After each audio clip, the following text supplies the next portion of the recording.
Jusqu'où aller dans notre vie de disciple?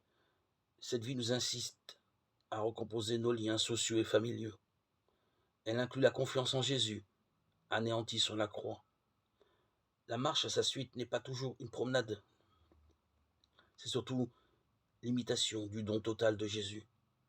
Somme toute, cette communion change le centre de gravité de nos relations au-delà des liens prévisibles avec nos parents et nos fratries. Prendre au sérieux la communion avec Jésus pour mener loin, si on la vit en toute lucidité, comme s'il fallait bâtir une tour ou diriger une armée.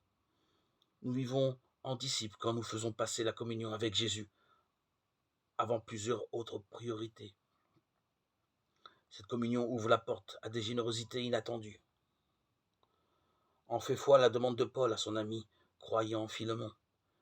Ici, la communion ouvre une brèche dans les conventions sociales. La fraternité chrétienne change tout. Philémon, riche propriétaire esclavagiste, pourrait qualifier autrement son esclavage.